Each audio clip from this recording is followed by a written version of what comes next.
আসসালামু আলাইকুম। বাংলাদেশের রাজনীতিতে আবারও এক নতুন চাঞ্চল্যকর সৃষ্টির আভাস স্পষ্ট হয়ে উঠতেছে। রাজনীতিতে শেষ বলে কোনো কিছু নেই। আবহাওয়া যেভাবে প্রতিনিয়ত তার নতুন রূপ আমাদেরকে দেখায়, রাজনীতিতেও সেভাবে অবস্থার প্রেক্ষিতে ঘটনার পরিক্রমায় প্রতিদিন রাজনীতি তার রূপকে বদল করে। রাজনীতি স্থিতিশীল নয়, বরং একটি প্রক্রিয়া, চলনশীল এবং স্রোতধারার ন্যায় প্রবহমান হচ্ছে রাজনীতির বৈশিষ্ট্য। বাংলাদেশের রাজনীতির ইতিহাসে কিংবা বাংলাদেশের রাজনীতিতে যেন আবারও এক শ্বাসরুদ্ধকর অধ্যায়ের শুরু হতে চলেছে। দেশের আভ্যন্তরীণ বাস্তবতা, আন্তর্জাতিক চাপ এবং রাষ্ট্রীয় ব্যবস্থার ভাঙা গড়ার মধ্যে এমন এক সময়ে সাবেক রাষ্ট্রপতি মোহাম্মদ আব্দুল হামিদ দেশে প্রত্যাবর্তন করেছেন এবং শেখ হাসিনার প্রত্যাবর্তনের ঘোষণা আসলো তার মেয়ে সাইমা ওয়াজেদ পুতুলের কাছ থেকে, যখন বাংলাদেশের রাজনীতির সংকটজনক মোড়ে দাঁড়িয়ে আছে। দীর্ঘ সময় পর প্রাক্তন স্বৈরাচার প্রধানমন্ত্রী দেশে ফিরে আসা এবং দেশত্যাগী পলাতক হাসিনার প্রত্যাবর্তনের ঘোষণায় প্রশ্ন জাগছে, এই দুই ঘটনা কি কাকতালীয় নাকি সুপরিকল্পিত রাজনৈতিক পুনর্বিন্যাসের সূচনা? বস্তুত এই দুই নেতার প্রত্যাবর্তন কিংবা তাদের প্রত্যাবর্তনকে ঘিরে দেশ জুড়ে জনমনে এক অদ্ভুত রাজনৈতিক উত্তেজনা তৈরি হয়েছে। এই উত্তেজনার পেছনে রয়েছে একটি ভিন্ন প্রেক্ষাপট, বর্তমান ও ভবিষ্যতের সম্ভাব্য সংকট। সাবেক রাষ্ট্রপতি মোহাম্মদ আব্দুল হামিদ খান বাংলাদেশের সাংবিধানিক রাজনীতির অন্যতম অভিজ্ঞ এবং ভারসাম্যপূর্ণ একটি পরিচিত চরিত্র। হাওরের নিভৃত অঞ্চল থেকে উঠে আসা এক রাজনৈতিক ব্যক্তিত্ব ছিলেন এবং বহুবার সংসদ সদস্য হয়েছেন, জাতীয় সংসদের স্পিকার এবং পরপর 2 মেয়াদে সে রাষ্ট্রপতির দায়িত্ব পালন করেছেন। তার রাজনৈতিক জীবন জুড়ে ছিল আওয়ামী লীগের প্রতি আনুগত্য এবং আওয়ামী লীগের কোলেই সে লালিত হয়েছেন, কিন্তু একই সাথে এক ধরনের নিরপেক্ষতা ও ব্যক্তিত্বপূর্ণ সংযম তার মধ্যে কাজ করতে পারেনি। তার দীর্ঘ অনুপস্থিতির পর হঠাৎ দেশে ফেরা নিছক ব্যক্তিগত কারণ হিসেবে ব্যাখ্যা করা হলেও বাস্তবতা বলছে ভিন্ন কথা। প্রথমত, তার প্রত্যাবর্তনের সময়টি রাজনৈতিক স্পর্শকাতর। বাংলাদেশে বর্তমানে একটি অঘোষিত অন্তর্বর্তী সরকার পরিচালিত কিংবা পরিচালনা করছে, যার নেতৃত্বে নেই সাংবিধানিক কিংবা কোনো নির্বাচিত ব্যবস্থা। আমি আবারও বলছি, একটি অঘোষিত সরকার। আওয়ামী লীগের অভ্যন্তরে নেতৃত্ব শূন্যতা এবং দিকহীনতা বহুদিন ধরেই স্পষ্ট। এই প্রেক্ষিতে তার ফেরা হতে পারে একটি বিশ্বাসযোগ্য মুখকে সামনে আনার প্রয়াস। 2024 সালের আগস্টে দেশের প্রেক্ষাপটে আন্দোলনের মুখে কিংবা চাপে পড়ে শেখ হাসিনা হঠাৎ দেশ থেকে পালিয়ে গিয়েছিল। ঐতিহাসিক এক মুহূর্ত সেটি। দীর্ঘ 15 বছরের একচ্ছত্র শাসনের পর তার এই পালিয়ে যাওয়া অনেককেই বিদ্ধ করেছিল কিংবা ভাবিয়েছিল এটি হয়তো একটি পরিকল্পিত স্টেপ ব্যাক। কেউ বলেছিলেন এটি ছিল আন্তর্জাতিক চাপের মুখে কৌশলগত পিছু হটা। আবার কেউ কেউ বলেছিলেন এটা ছিল রাজনৈতিক অনিবার্যতা। বিশ্বের বহু স্বৈরাচার এভাবে পালিয়ে গেছে। এবার তার কন্যা সাইমা ওয়াজেদ পুতুল ঘোষণা দিয়েছে স্পষ্ট, তিনি অর্থাৎ শেখ হাসিনা 1 মাসের মধ্যেই দেশে ফিরবেন।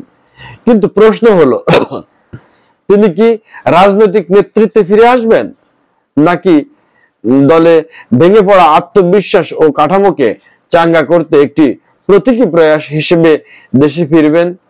কিংবা তার ফিরে আসা কি হবে, কি হতে পারে রাজনৈতিক অঙ্গনে কিংবা রাজনৈতিক প্রতিহিংসার অভিযোগ মোকাবেলা এবং বিচার ব্যবস্থার ফাঁদ থেকে মুক্তির কোনো চেষ্টা কি সে করে আসবেন?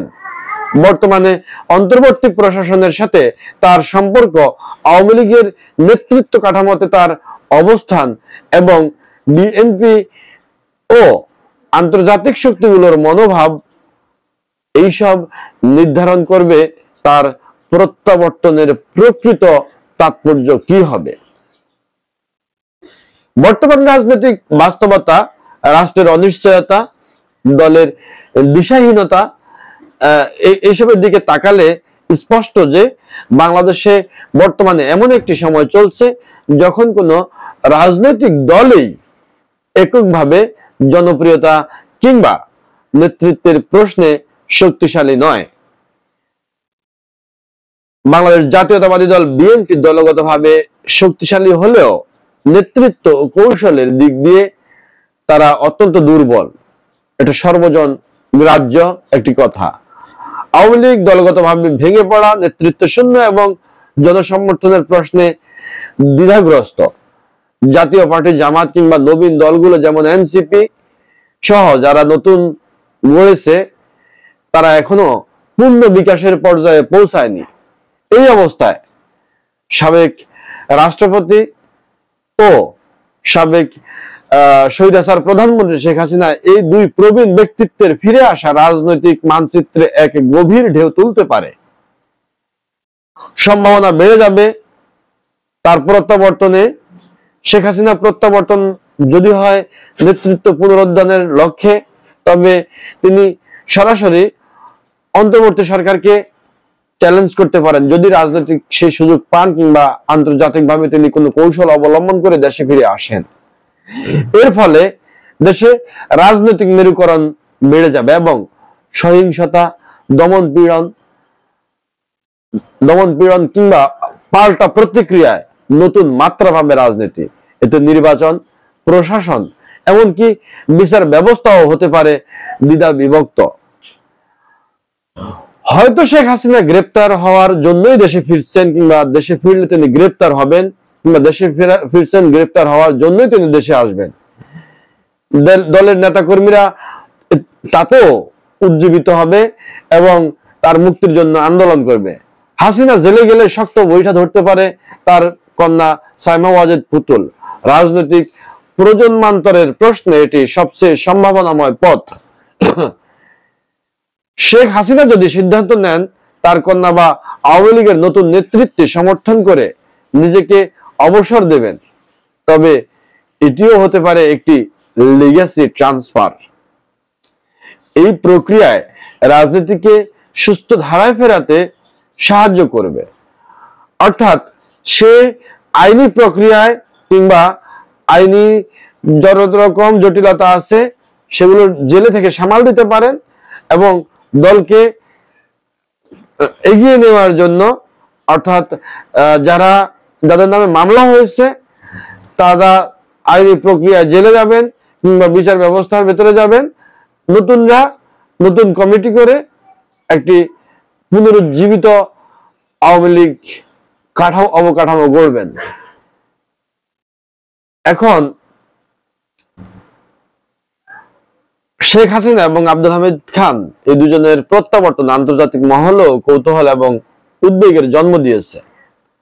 ভারত, চীন ও যুক্তরাষ্ট্র দীর্ঘদিন ধরে বাংলাদেশের স্থিতিশীল নেতৃত্ব চেয়ে আসছে, যা তাদের ভূ রাজনৈতিক স্বার্থ রক্ষা করে। শেখ হাসিনার ফিরে আসা আন্তর্জাতিক মহলে দ্বিমত তৈরি করতে পারে।